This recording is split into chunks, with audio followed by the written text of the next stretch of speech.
Check-up no rádio.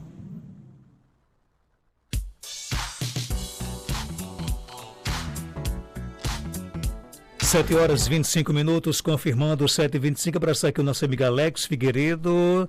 Diz que está ganhando aqui de mim porque está em duas vezes por dia para a academia. Só que eu já descobri ontem, viu, Alex, que na primeira você vai para a sua lanchonete, né? E a segunda vai fazer o movimento da lanchonete. Então, não é exercício físico que você está fazendo na academia, não. Eu descobri tudo ontem, viu, Alex? Doutor Belísio Neto, médico geriatra, seja bem-vindo aqui ao nosso Panorama 95. Bom dia. Bom dia, Marcos. Bom dia, Geraldinho. Bom dia a todos os ouvintes, a todos os internautas. Uma satisfação, mais uma vez, participar aqui do quadro Check-up no rádio, falando sobre saúde e envelhecimento, falando sobre envelhecimento saudável e doenças relacionadas ao idoso. Você participou recentemente de um congresso nacional de geriatria em Fortaleza, né? O que foi discutido nesse congresso? Bem, Marcos, na verdade foi um evento norte-nordeste, né? A nível norte-nordeste, no final de semana passada.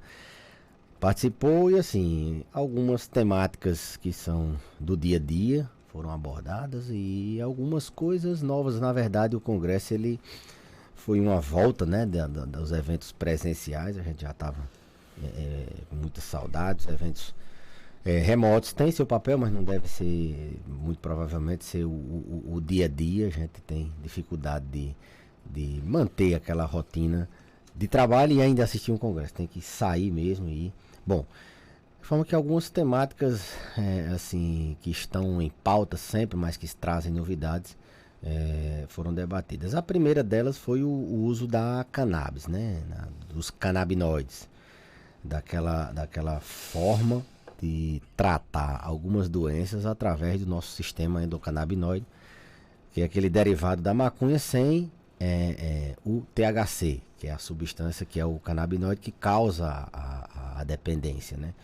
Então, o extrato do canabinol, ele foi debatido e cada vez mais vem ganhando corpo no receituário de médicos de diversas áreas, né? Assim, muito consagrado o uso dele na epilepsia refratária.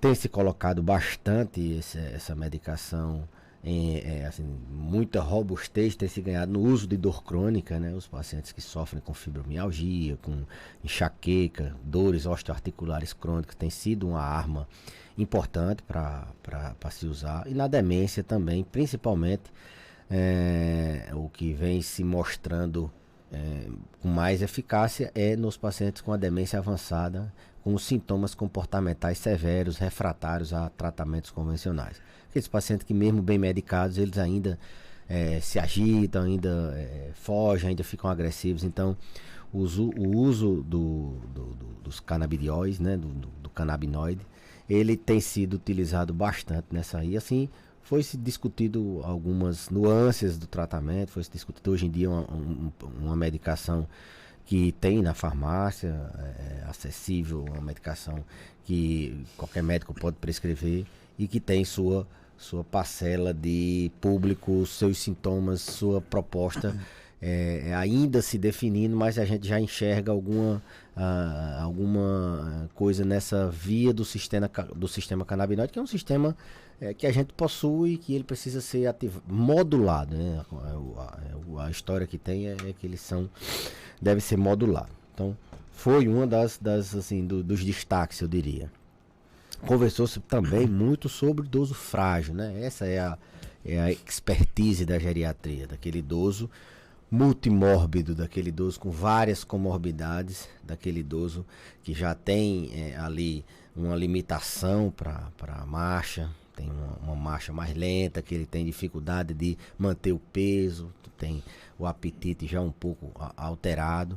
E essa síndrome que tem todo um contexto que se acumula, né? A gente costuma dizer que é uma síndrome onde não é que o idoso seja fraquinho, né? Ele não só tem a força que é perdida, ele tem um sistema complexo de alterações, ele tem toda uma cascata de perdas, não só na força, mas eu diria assim, reações químicas dentro dele que fazem ele perder, e essa perda ir alimentando a própria perda, ele finda definhando, né? Então esse idoso frágil, que por N motivos chegou nesse estágio de fragilidade, foi-se muito discutido. Como é que a gente vai abordar o frágil com osteoporose? Como é que a gente vai abordar o frágil com depressão? Como é que a gente vai abordar o frágil, o idoso frágil com demência? Será que a gente vai... Como é que a gente aborda o diabético frágil? Será que é da mesma forma que a gente tem uma limitação? Porque esses pacientes são pouco estudados, né? Eles não são tão colocados nos grandes ensaios clínicos internacionais, nos estudos. Eles são muitas vezes elegidos como critérios de exclusão, eles entram nos critérios de exclusão, então a gente tem pouca literatura ainda nesse sentido, mas cada vez mais vem se ganhando destaque em discussões, por exemplo, como um congresso desse. Existe o idoso robusto, o que não tem fragilidade, que ele, independente da idade, ele pode ter ou não, ele pode ter 90 anos e ser robusto. E existe o idoso frágil, aquele que está entrando nessa cascata de perdas, perde velocidade da marcha, perde apetite, perde energia, perde peso, perde imunidade. Então ele vai perdendo a capacidade intrínseca, né, muito comentada também lá, um novo conceito na geriatria. Então essa abordagem desse idoso, que eu sempre digo que é a expertise, onde a geriatria faz mais diferença na abordagem desse idoso com muitas morbidades, ali com risco de declinar, de degringolar, já que ele vem perdendo. Então a gente tem que abortar esse processo, a gente tem que frear, colocar ele para fazer algum movimento. E cada vez o Congresso, assim, ele mostrou muito, tratou muito dessa questão do idoso parado, né? Uma cadeira, uma rede pode ser talvez o pior remédio para um idoso frágil, né? A gente tem que entender que ele, mesmo que minimamente, ele tem que se movimentar. Idoso parado é idoso que ou adoece ou vai adoecer. Então, ele tem que minimamente andar, ele tem que minimamente se levantar, se ele ainda puder. Se ele conseguir andar, ainda não pode, cada vez que ele fica parado, pior é. Então, um dos pilares de abortar essa perda é colocando ele para se movimentar. O ideal com profissional, supervisionado, educador físico, fisioterapeuta, mas ele tem que se movimentar. O outro pilar é o ajuste na dieta dele. A gente tem que entender que o paciente frágil ele precisa de uma dose maior, ele precisa, assim, as reações que acontecem, a vitamina D, considerada praticamente um hormônio hoje, ela precisa estar em níveis maiores, a gente tem que suplementar muitas vezes a vitamina D. Além do exercício, vitamina D, a gente tem que fazer avaliar bem a dieta dele, como ele gasta menos energia, o frágil, ele tem menos apetite, então ele tende a comer menos, então a gente tem que suplementar muitas vezes com uma quantidade maior de proteínas. Então às vezes a gente tem que usar suplemento industrializado, além da alimentação dele, mas a alimentação é o outro pilar muito importante. Tem que dar uma checada na prescrição, ver se não tem nenhum medicamento que está atrapalhando ele andar, atrapalhando ele se movimentar, atrapalhando ele ficar acordado, atrapalhando ele comer. Tem que dar uma checada na prescrição dele para ver esse tipo de problema e tratar alguma coisa que possa estar influindo nisso. Dar um exemplo da deficiência androgênica do envelhecimento masculino. Os idosos do sexo masculino que têm baixa produção do hormônio da testosterona. Se ele tem essa deficiência, a gente tem que repor. Foi visto isso lá, que cada vez mais a gente está sendo mais liberal com essa reposição de testosterona nos idosos frágeis. Antigamente não se repunha tanto, porque acreditava que melhora força, pode até melhorar a massa, mas não melhora desempenho. Hoje a gente já sabe que a melhora da força é o melhor parâmetro para um desfecho positivo nos pacientes sarcopênicos, nos pacientes com pouca massa muscular, nos pacientes com fragilidade. Então, tratar a causa base é importante também. Se ele tem um enfisema pulmonar, um DPLC, você otimizar essa terapêutica porque ele não possa cansar e se movimentar mais, também faz parte de você melhorar aquela condição de fragilidade. aquele idoso fraquinho, né? Que as pessoas costumam dizer que tem muitas doenças. Você não pode deixar que essa ida, porque ele vai terminar numa cama, se concretize com a velocidade que ela quer. A gente tem que tentar frear esse processo e tentar reverter. Então foi mais uma discussão que foi muito debatido lá. Foi a questão do idoso frágil, multimórbido, nessa ida sem volta à imobilidade. Muito beleza. Agora, como motivar esse idoso, por exemplo, que prefere ficar deitado, não quer mais sair com a família, se sente cansado, mesmo não estando cansado? Como motivar esse idoso? Pronto, Marcos. A motivação nem sempre é só você pedir, orientar e colocar. A primeira coisa é a família identificar aquele idoso. Não, ele não está mais andando, não está mais com vontade de minimamente nem se levantar. Meu pai quer passar a tarde deitado assistindo televisão, e se deixar ele passa a tarde dormindo ou amanhã dormindo. A minha mãe não quer nem se levantar mais da rede. Tem que ver o que é que está acontecendo, né? Levar para consulta, fazer uma avaliação. Muitas vezes pode ter só uma doença relacionada, mas na maioria das vezes é um contexto. É uma depressão associada a uma atrofia na musculatura, uma sarcopenia, um paciente que tem uma insuficiência cardíaca e ele cansa muito fácil, ele tem dor e ele não quer andar, ele tem medo de cair porque caiu recentemente e desenvolve um medo desproporcional a andar. Então tem que se avaliar o contexto. Por que é que ele não está mais andando? Não, é porque ele está idoso, não quer mais e é melhor deixar ela ali para que a gente não contraria. Não, então também não é motivar nem obrigar. Avaliar, ver se a gente consegue reverter o que está causando a motivação dela através de alguma intervenção médica ou alguma intervenção não medicamentosa. E aí sim, essa é a melhor motivação. Logicamente que você colocar ele numa rotina, eu tenho sempre batido aqui nessa questão de manter uma rotina ativa. Ele se mexendo durante o dia, se movimentando, nem que seja só, nem que seja uma movimentação mínima, mas você exercitando a mente, exercitando o físico, você vai estar mantendo o seu corpo funcionando, vai estar mantendo seu corpo num estágio assim de involução, de perdas em geral, numa velocidade menor. Então, motivação maior é você abordar, tratar e tentar criar uma rotina mais ativa. Como é que você coloca o paciente idoso numa rotina mais ativa? E aí a gente está falando do idoso que se movimenta pouco, idoso que como você falou, sem a motivação. Eu sempre oriento as pessoas, pegue um papel e faça ali, 8 horas, ele está onde? 9, ele está onde? É para estar onde? 10. Crie uma rotina de horários fixos, pré-estabelecidos. De 9 horas é para ele estar fazendo o banho de sol, de 7 horas é para estar na mesa tomando café, de 8 é para estar... Não, de 7 horas é para estar na mesa tomando café e ouvindo o programa. De 8 é para ir trocar de roupa, aí de 10 é para ir para a atividade física dele. Ele tem uma rotina pré-estabelecida. Isso já faz com que você saiba que ele, em cada momento daquele, vai estar fazendo alguma coisa. Porque senão o ser humano, ele naturalmente quer o conforto. Então ele vai ficar sentado, vai ficar confortável ali e não vai se mexer. E aí com o tempo vai perdendo massa, vai perdendo equilíbrio, vai perdendo mobilidade, vai atrofiando também o cérebro. A gente viu muito isso na pandemia, né? O isolamento social, ele tornou-se também, isolou o paciente, física e mentalmente, né?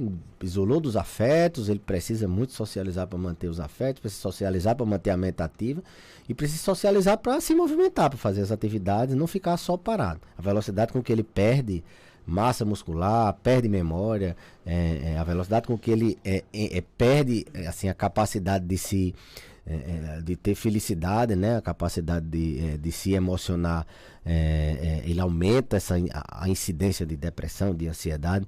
Inclusive foi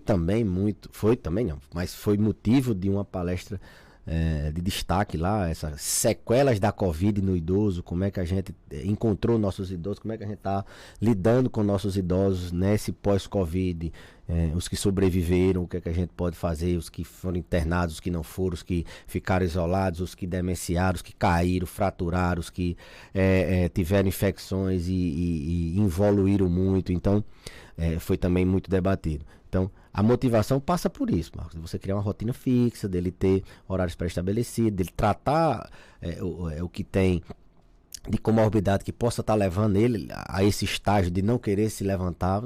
Ninguém vai querer se levantar se você tem uma dor no joelho e toda vida que você se levanta dói. Ninguém vai querer se levantar se você, quando levanta, fica tonto. Vai querer cada vez mais ficar sentado, vai querer mais ficar deitado. Ninguém vai querer se levantar se você não tem energia para se levantar, não tem por que se levantar, o propósito também. Você tem que ter, o idoso tem que ter um propósito. Por que é que eu estou vivo? Eu estou vivo porque eu preciso dar estabilidade para minha família. Às vezes um idoso ele está ali ainda mesmo com as limitações dele, porque ele é equilíbrio, o ponto de equilíbrio daquela família. O propósito dele pode ser esse. O propósito dele é acompanhar o neto, acompanhar a vida dos bisnetos. Então, ter propósito, ter motivação é também um dos segredos de viver mais e ter sempre vontade de acordar e ter que fazer alguma coisa. E nem sempre a minha agenda é a agenda do idoso, né? E você acha que as pessoas têm dificuldade de entender isso, por exemplo? Esse é um gargalo, né? O tempo das pessoas hoje é diferente do tempo de algum tempo atrás. Hoje a gente está num mundo muito conectado. O idoso ele tem que dividir a atenção dele com o celular dos mais jovens, né? As pessoas hoje, quando termina de trabalhar, muitas vezes, muita gente até no trabalho mesmo fica usando o celular, mas a gente tem que dividir o trabalho, aliás, a atenção do celular com outros papéis sociais que a gente tem em casa, né? Como pai, filho, neto. Então, o idoso ele tem que dividir, porque boa parte deles não tem acesso à internet, boa parte deles, isso foi até uma temática que a professora Túlia, que esteve aqui com a gente naquele dia, falou, fez uma aula lá, foi de inclusão digital, né, dos idosos. Então, bom dia, Marcos Danta. Então, esse tempo que as famílias têm que ter para os idosos é um dos gargalos, né? Eles precisam muito dessa atenção, dessa conversa, e as pessoas cada vez estão tendo menos tempo, seja pelo celular, seja por questões profissionais, seja pelo estresse, seja porque hoje você tem que, além de trabalhar, tem que fazer várias outras coisas, levar para casa mais algumas coisas. Então as pessoas precisam se organizar nesse sentido e priorizar aquele idoso que está em casa, ou mesmo que não mora na sua casa, mas pelo menos visitá-la. Essa desculpa, não, porque não tenho tempo, as coisas, mas o tempo daquele idoso, a vida dele está nos últimos momentos, nos últimos anos, e talvez daqui a um tempo você sinta falta. Tem que cuidar enquanto é vida. Então, no caso, a palavra de ordem tem que ser respeito, respeitar até essa indisposição do idoso, por exemplo, de se movimentar, de se levantar, de acompanhar a gente em compromissos externos. Tem que respeitar realmente? Respeitar, mas com essa mentalidade de não acomodá-lo, né? Respeitar o tempo dele, respeitar as limitações dele, mas isso não significa que você vai acomodar. Muitas vezes você tem que propor algumas coisas que ele não vai no começo se sentir confortável em fazer, mas você tem que propor alguma coisa que ele se movimente e respeitar logicamente as vontades, os desejos dele. Muito bem, são 7h44. Nosso amigo Queca manda aqui fazer uma pergunta indiscreta. Eu fico até um pouco constrangido de fazer essa pergunta aqui, né? O doutor Belísio, né? Mas ele pergunta se o doutor Belísio sabe explicar o que é que está vindo com o Flamengo. Uma pergunta chata isso. Uma transformação. Novos ares. Um começo de temporada agora no segundo semestre. Já voltamos ao patamar de sempre. Né? A gente tem que manter a humildade, pé no chão, aguentar as provocações. Vamos para frente. Tem. Vamos para frente. Tem problema nenhum, né? Vamos para frente que as coisas estão prestes a melhorar. Se Deus Você não quiser, sabe né? quando, né? É. Diferentemente de alguns times, o Flamengo nunca viveu às custas de mecenatos. É. De Parmalat, de Crefisa, diferente de Don Texon, né? O John Texon, né? O amigo Queca botafoguense aí. É Botafogo. Então agora em cima, como é na Flamengo crista tem da onda, orçamento próprio. É. Próprio. A gente não precisa de... Se tirar esses patrocinadores, tem um time ali que se tirar as épocas que patrocinaram, esses mecenatos, esses times praticamente, assim, se compara a ABC, América, não é o caso do Flamengo. Que eu ficou tão fã do John, né, que agora está fazendo curso de intensivo de inglês para poder Conversar com o John. John. Parece que as coisas não estão andando tão bem como eles sonharam não, né? Um abraço, doutor Belisa. Obrigado pela sua participação. Eu que agradeço, Marcos, e próxima semana a gente pode contar mais alguma coisa das novidades sobre Alzheimer, que é sempre um tema que as pessoas sobre depressão e assim por diante. Até a próxima terça-feira, se Deus quiser. 7h46.